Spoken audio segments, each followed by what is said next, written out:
Okay, we've retained another integral. This one's from the JEE Main 2006, problem 25. We have the integral from minus 3 pi over 2 to minus pi over 2 of x plus pi all cubed plus cosine squared x plus 3 pi dx. Okay, this is pretty interesting because at first it's kind of messy that we have, this would be fine, but this along with the input on the cosine and then negative bounds makes it a little confusing looking. Well, what I thought I could do to try to clean this up is if I just make a u substitution here for x plus pi, at least that's going to clean up this part. But also it might help with these other things. So let's see how this is going to go if I say u is just equal to x plus pi. If you take a derivative, then du is going to be equal to just dx. That's nice. And then before we substitute, just notice on this one right here, we have x plus 3 pi.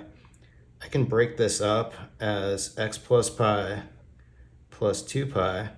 And so when we do this substitution, we're going to end up with just u plus 2 pi. So let's just go ahead and substitute. First, when you plug in minus pi over 2 here, the upper bound just becomes pi over 2. And then when you have minus 3 pi over 2 plus pi, you end up with minus pi over 2. And I think what I'm actually going to do, because we have a plus sign here, is let's split this into two integrals. So the first one, we're just going to have u cubed du.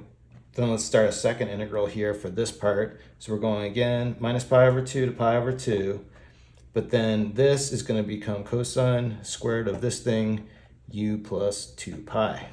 But then this right here is pretty nice because when you have either cosine or sine, if you shift it by 2 pi, you just get back the regular function. So we can kind of just get rid of this 2 pi and write it as cosine of u. But now at this point, what we can notice is here we actually have an odd function because we have an odd power on it. And here, this is going to be an even function. Even cosine's even, but then it's squared. So this is definitely an even function. And we have bounds that are symmetric around 0 here. So for the odd case, we can use this first principle over here to the right, where if f of x is odd and we have symmetric bounds, the whole integral is just going to be 0. So this first one meets this criteria. So this first one's just going away because this is all 0. And then for the second one, because this is even, we can use this principle down here that allows us to change the lower bound to 0 and just bring out a 2. So we'll update this one. But then from here, now this is a pretty easy integral, right? We can just reduce the power on this with a formula. What I'll do is we'll have the 2 out front. And then for the formula on this, I'll write it as 1/2 in front of 1 plus, we get the double angle cosine 2u du. But then I can cancel 2 with 1/2 here. And then we can just go ahead with this and integrate. So integrating 1, we get a u here. Then integrating cosine 2u, that's going to give me sine 2u. Bring a 1/2 in front for this 2, and we just need to evaluate from 0 to pi over 2.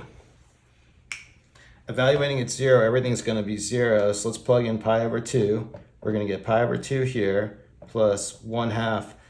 Sine of 2 times pi over 2. 2 times pi over 2 is just pi. Sine of pi is just 0. So this piece goes away, and we're left with just our final solution of pi over 2. Okay, there you have it. Good problem from JEE Main 2006. Thanks everyone for watching. Have a good day.